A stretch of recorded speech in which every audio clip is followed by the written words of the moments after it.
seem so scared? Fowler, Indiana is a small town and very charming. It's a small agricultural town in northwest Indiana, and like many small towns, it has secrets. This town's secret happens to be that it's haunted.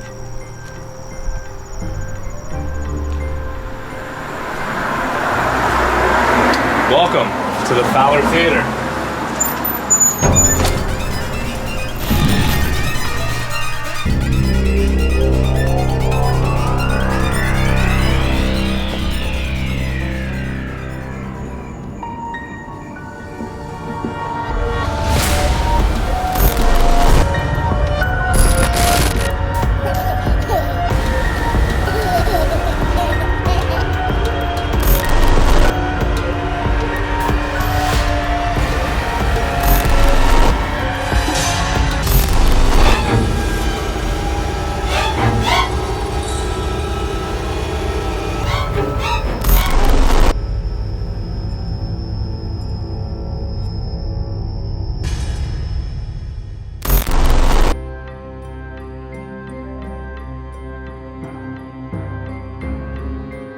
Small towns do indeed hold secrets, sometimes terrible secrets.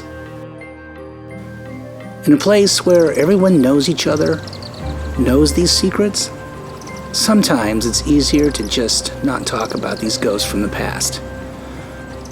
But sometimes the ghosts don't want to be forgotten. I have had my hair tugged on. I've been touched. Just recently I've heard them start saying my name. My son had his girlfriend here, and she wanted to go behind the screen, and they were all busy, so I took her behind the screen. And she says, "Is there anybody here?" And she said, "If you want to talk to me, give me a sign." And her ponytail went straight up and kind of snapped her head backwards, and you could not get that little girl behind the stage for any reason after that. About 3 months ago, during a board meeting, we were setting up at the front of the auditorium, and I had heard a big bang come from up front. Sounded like the front door closed. So I turned around real quickly, and another board member said they had heard it. And so we kind of waited a minute and was watching, and a couple of them saw somebody walk across the doorway with like a suit on. And so we kind of stood there a second, and one board member decided, well, I'll go up and look. And he came up and hollered and looked around, never saw anything, but he really didn't want to look in the bathrooms. Shortly before we were opening, almost 20 years ago, I was painting along what used to be this particular wall area here before we added the office. And back down this hallway towards the front door and towards the first set of doors, which are original, I was listening to some music which I had had down front in the auditorium, and I thought, yeah, maybe I turn that music down, it's kind of loud. And then kind of out of the left corner of my eye, I see a figure kind of almost act like they walked in the front door, come down that front hallway very fast, and dart behind the old concession stand. I would describe it as a man, for sure, in a fedora hat, and kind of an old style overcoat, long coat, almost like a raincoat looking look to him. And he just came in and darted right around there, and I looked around, did not find anybody. It was clearly what looked like a person. I will tell you, it scared me greatly. So, who is haunting the Fowler Theater? Who is the spirit seen repeatedly by staff and visitors alike? The answer may lie in the theater's history. Dick Vlastos came to Fowler, Indiana in the late 1930s. His dream was to own his own movie theater. Vlastos hired Chicago architect Alexander Eugene to design his theater to be located at 111 East 5th Street. At the time of its construction, the Fowler Theater had a modern, contemporary design. The lobby was dominated by Art Deco plasterwork, chevrons, and sunburst patterns. The Fowler Theater opened for business in March 1940. Dick Vlastos' dream had come true. For several decades, the theater was an ongoing success, but as time and changing financial fortunes and the death of Dick Vlastos took its toll, eventually the Fowler Theater closed. By 1990, the venue had screened its last film, and following a string of unsuccessful businesses that came and went, it was closed, abandoned, and destined for the wrecking ball in 2002. That is, until it was saved. It is Dick Velastos who is believed to be one of the spirits inhabiting the Fowler Theater. I've seen Dick behind me, or what I believe to be Dick, in the windows going down into the theater. Really? I've felt something behind me and looked up in the window, and there was a fedora hat behind me. Really? Yes. So was it see-through? Was it solid? It was see-through. Okay. And so if you were standing up there with that entity, how tall do you think that would have been? He was definitely taller than me. Somewhere around our first show, we were having, the rest of the guild was here, and we're talking, and I said, I'm just going to share something, and I told that story. And before I could describe the gentleman's dress, another one of our members said, does he wear a fedora hat and a long coat? And I said, yes, he does. And they'd actually seen him not that long before.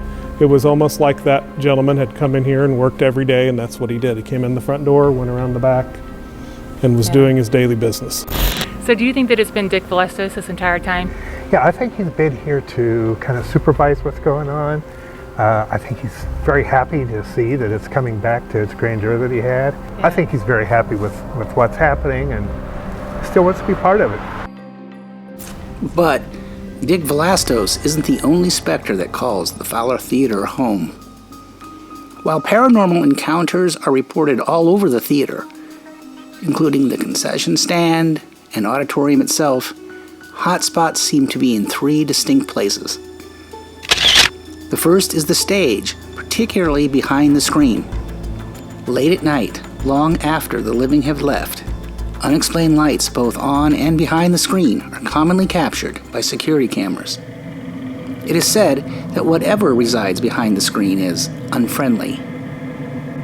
The second is up the narrow stairwell to the projection booth, where it seems one or more spirits are coming and going.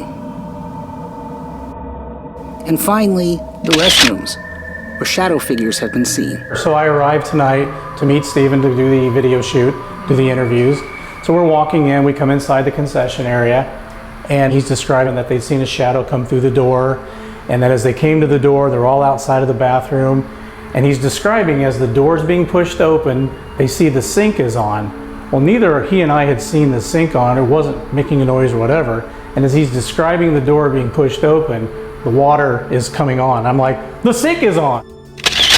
Encountering and perhaps identifying these entities is a goal of 765 Paranormal. Right now, what the team is doing is they're scattering out across this location and setting up our equipment. This location is so active everywhere you go that we need to blanket this place with equipment. So we've got hot spots behind the stage, in this auditorium, back there in the lobby, upstairs in the loft, even the bathrooms in this place are haunted. So we just want to make sure that we don't miss anything. So we're just going to blanket the entire place.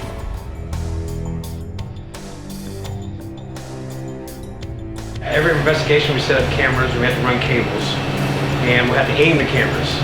So we pick a different home base for every investigation. And tonight's is a concession stand. So this is one of our DVR cameras. We've got it hooked up. We've got a cable that goes back to our DVR system. It'll be one of 5 cameras set up throughout the theater.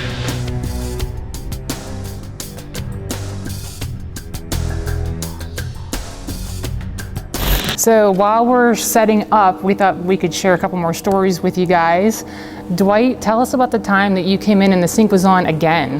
Well, a couple of weeks ago, I came in to do some work, and I walked up to the building. I felt fine. As soon as I walked in, I felt lightheaded and dizzy, and actually my head started pounding. Really? But I went ahead and about my business. I went into the men's restroom, and the sink was on, and so I announced it so the camera would pick it up. Water's on. And then I went home that evening, and I thought, well, since I felt odd or out of sorts, I wanted to see what the camera might have picked up. And during that time period, I heard 3 things. I heard, I am, hey baby, and then I also heard good night. So I thought that was kind of interesting. Oh, wow. You've also heard them say your name, haven't you? Well, yeah, actually last week I was checking out an alert on the cameras, and just to see what caused the camera to trigger, which is by motion, and I didn't see anything, but I heard Dwight. Oh, wow. That's crazy. So how did that make you feel whenever that happened? It actually made me feel uncomfortable, but I've never really felt in danger here. It was just odd to have me called out by name, especially on a camera when no one's here. While the team finishes preparing for lights out, Sam introduces us to one of the most active places in the theater, behind the stage. So one of the things that we're really interested in particularly is the stage, especially behind the stage. We have a lot of activity goes on back there, so if you want to come with me, we can check out what's going on back there. Yeah, that sounds great.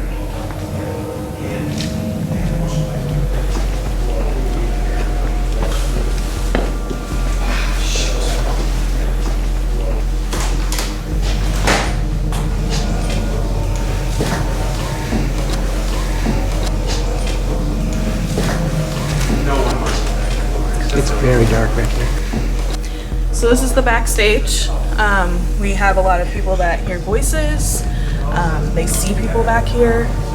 A lot of times you can see it through the screen, and there's no one back here. Where'd my flashlight go? Did you just get touched? I don't know. Something weird happening right here. That's what happens back here a lot. I'm serious. I'm freaked out. It's serious. I have goosebumps. So Stephen, you just had an experience backstage. Can you tell us what happened? Right. We went back to. I just wanted to see backstage because I understand that it's a hot spot. So Sam was taking me back there, and all of a sudden my light got turned off, and right after that, something brushed right by me, and yeah, it felt not quite like wind, but something, and it freaked me out. All right, guys, we're getting ready to go lights out. Here we go, guys.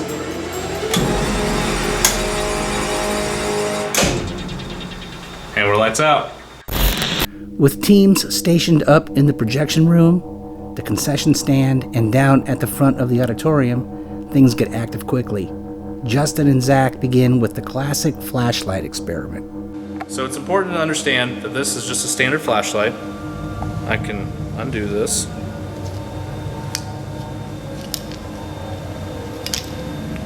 You can see that it's got 2 AA batteries.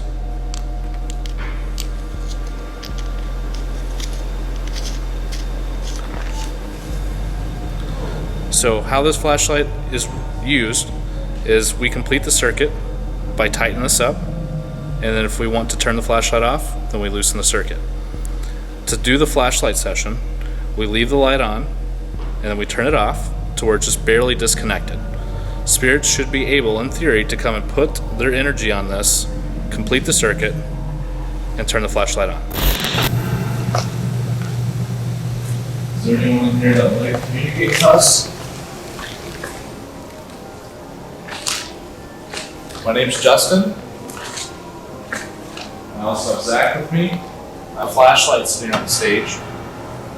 If you're able to touch that, it should light up. It won't hurt you, it won't hurt us, but it can be a way for us to communicate. It doesn't take long before someone or something responds. Do you know that they almost tore this building down?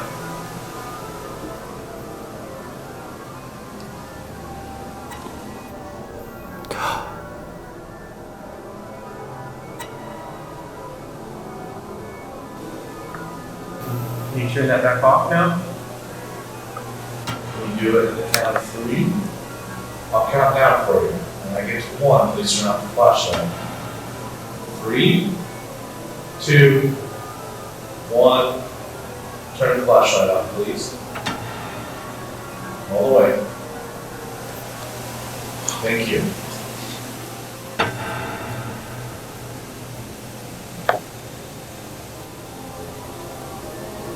Simultaneously, the team in the projection booth radios in. We're getting all kinds of activity up here. So we're going to have to do another recording. And our battery recording. Their batteries are mysteriously draining, and as we'll soon learn, the activity has Ron and Travis requesting backup. Justin and Zach want to join us up here?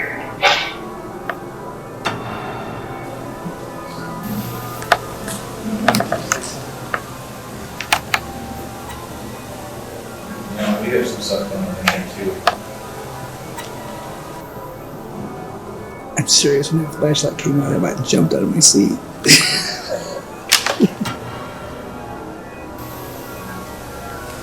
So again, I'll ask, can you please turn that flashlight on?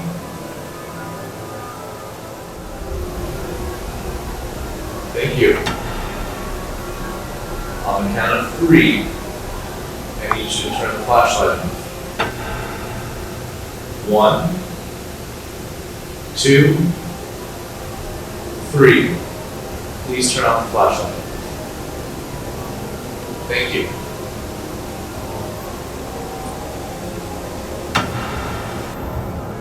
Are you Dick? Are you the former owner of this theater? If so, can you please turn on the flashlight?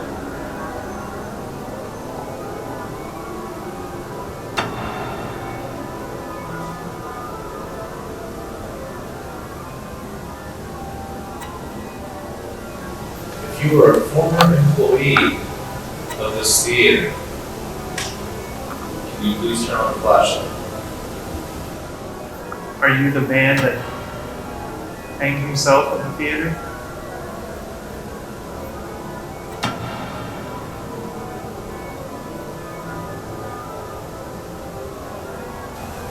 There is a charged atmosphere at the clearly intelligent responses. Can you turn the flashlight on the count of 3?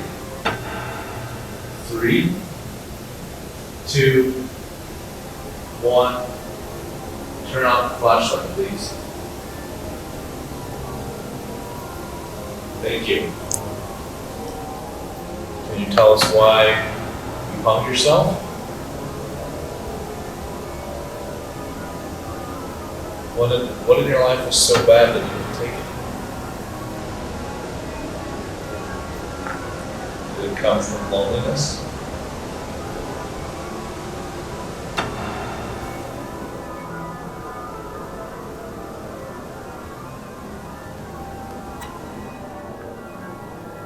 Thank you. You can turn that light off on the count of 3 and continue to ask questions. 3, 2, 1. Please turn off the flashlight.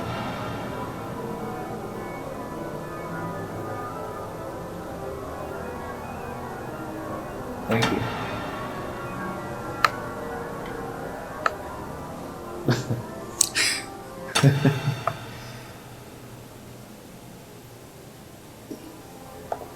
I mean, I'm literally trying to count. I mean, I know.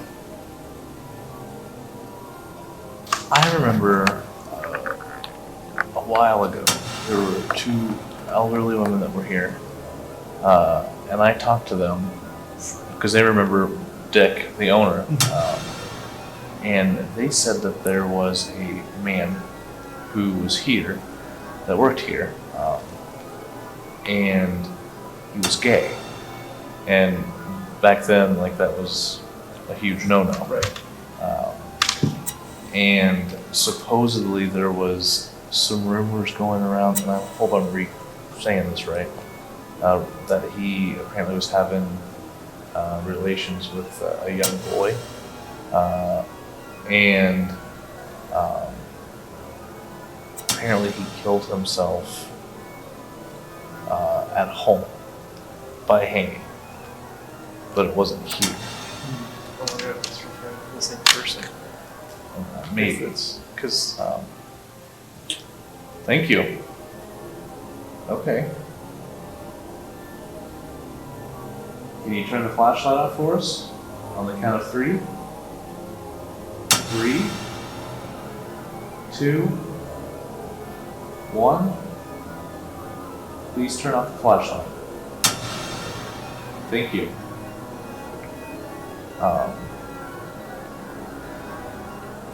The ladies seem to think that that they don't think that he was doing anything wrong. Like he didn't have any relationship with any young boys or anything like that. I think it was just a yeah. Well, apparently he was a very different character, I guess. So he was already kind of weird. And then on top of that, with people, I think, knowing that he was gay, like the men of the town really gave him a hard time. Ron and Travis came down at one point and said that they were getting a lot of activity upstairs. So what was happening upstairs? Where did I begin? We thought we heard something behind him, and we were just asking questions. He worked here before. What's your name? And Ron, for some reason, just thought off the top of his head that would have been a good place to take someone after work and have sex with. And as soon as we started talking about sex,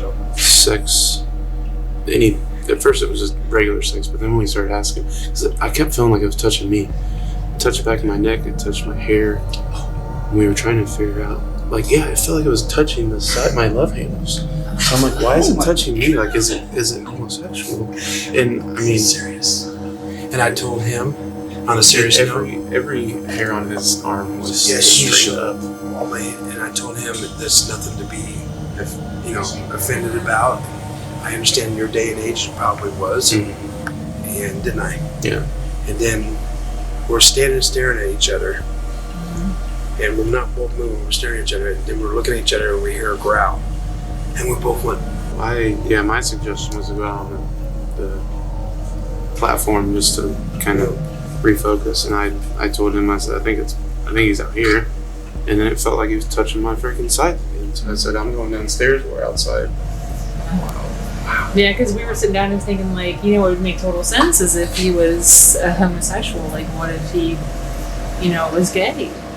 That would be a reason why he would act so, like, hidden and want people to, like, get out, it's none of your business. Like, leave me alone, As final confirmation of this theory, Ron and Travis head down to the front of the auditorium to directly ask if this was the spirit who they were encountering up in the projection booth. Did you touch Marty?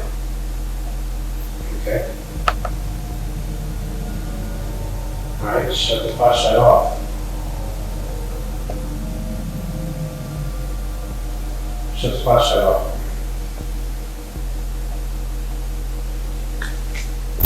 Knowing that there is more than one spirit active in the theater, the team decides to try another experiment, this time using a spirit box. A spirit box works by rapidly scanning both FM and AM radio bands, producing a unique high-frequency white noise where spirits are able to form words. After approximately 10 minutes, something comes through.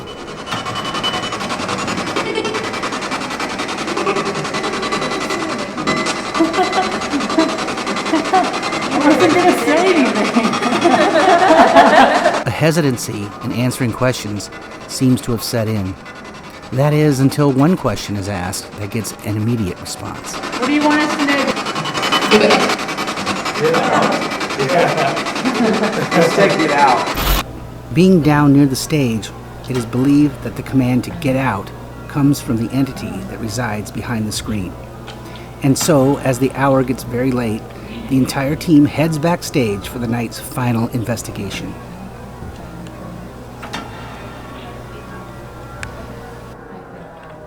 Tiffany begins taking K2 readings, showing spikes in electromagnetic energy, which is believed to indicate the presence of spirit activity. As malfunctioning cameras are reported, pay attention to Bethany. Something is up with her hair. What it's worth, I was having some bizarre focus issues just a moment ago. Really? Mm-hmm. You've had that happen back here before, haven't you? Yeah. Like whenever there's an electric item, yeah, the spike goes up to like. Something is touching Bethany, and she finally reacts. 20s, 30s. You touching my hair? No, Ron didn't. Okay. Okay. Something touch your hair? Yeah, like the very top of my head. Bethany has been feeling something play with her hair and touch her head almost from the moment the team went backstage. While Bethany continues to feel something touch her head, suddenly a loud noise is heard. What was that? Is there somebody in the auditorium?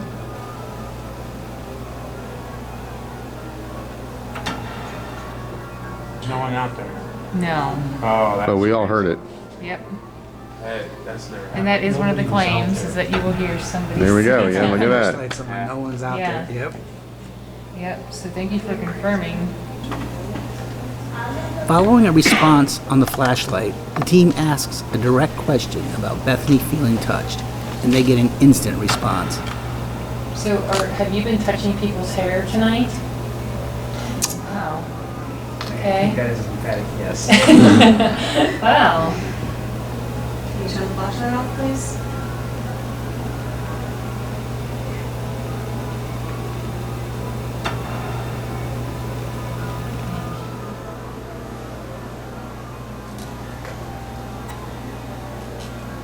So do you touch people's hair because you like their hair?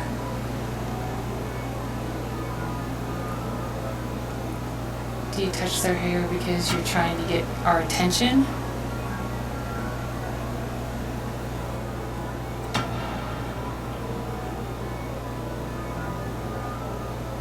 Are you trying to get us to leave? See if it's a joke to make him.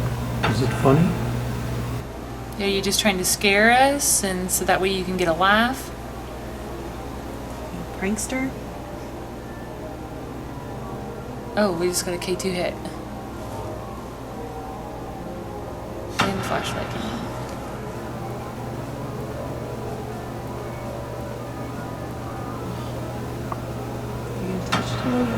Right on top of my head.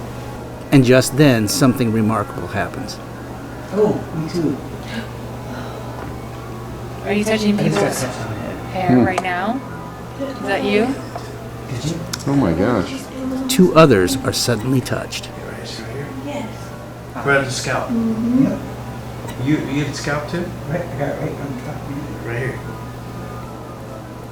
No, See I my just- hand up here? Were you the one that ran down the stairs after you touched us? Yep, that's exactly right. Oh, that kind of freaks me out. I got goosebumps. At this point, something alarming begins to happen with Bethany, who is showing signs of distress. Is there someone out in the auditorium or? And now the camera nearest her begins to malfunction.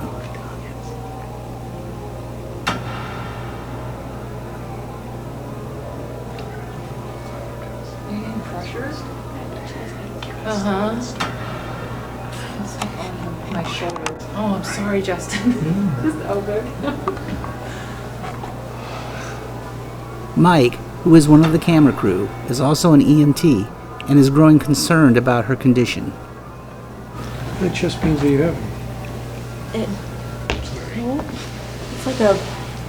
It's like a really strong pressure.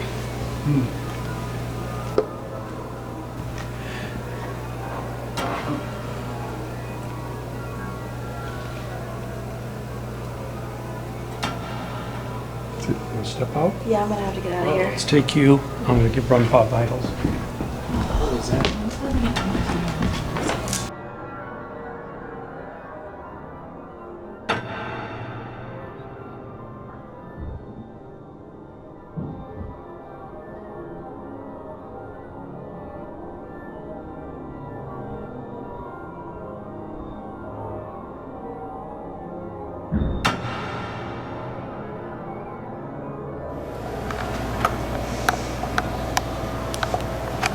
You're at 120. Breathe through your nose, out through your mouth. Nice deep breaths. While Bethany gets medical attention, the team continues behind the screen. Keep it up. Now you bounce back up again.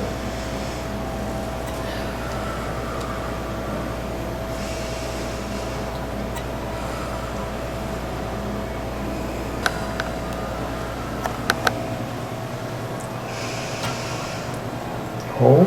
Pull it out.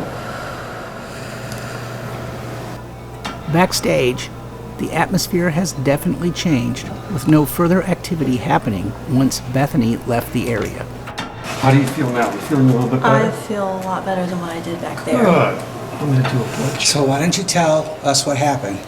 We were standing in the back behind the screen in the auditorium, and I started getting really bad chest pains. And I could feel my heart pumping through my chest, so I had to leave the back of the auditorium. She was hyperventilating. The chest pains, her heart rate was up to 120. Right now she's sweaty. Just got kind of worked up. I'm just going to check the blood pressure. It should be okay. Yeah, so you're back down to normal. So we just had this crazy flashlight session where we were in contact with an entity. We found out some information about him. We're not sure if he's a real person, but what we're gonna do now is we're gonna go do some historical research and see if we can find out if this person actually existed or not.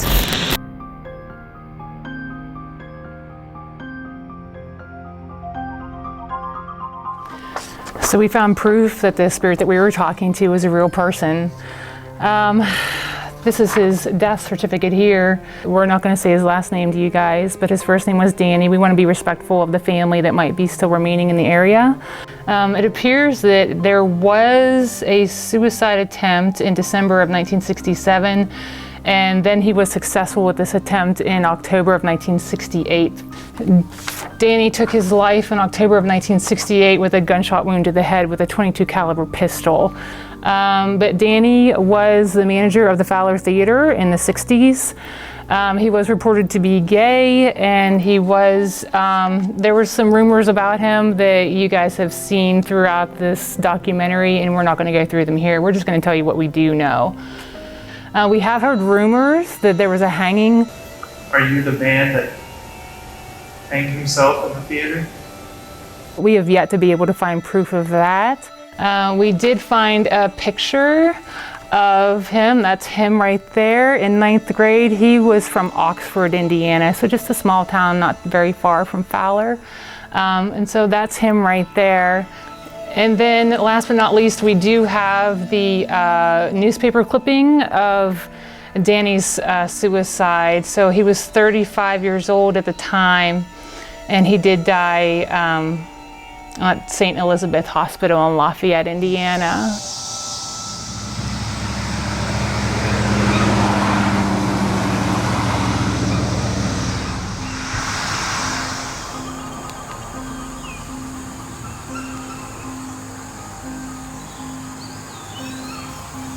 So we've heard some rumors here in the town of Fowler concerning this individual, and some of them flattering, some of them not so flattering. We just want to say thank you so much for communicating with us. We know that you had to have been a troubled soul to have taken your life. And so we just want to say that we're grateful and thank you so much for communicating with us, and that we hope that you're at peace.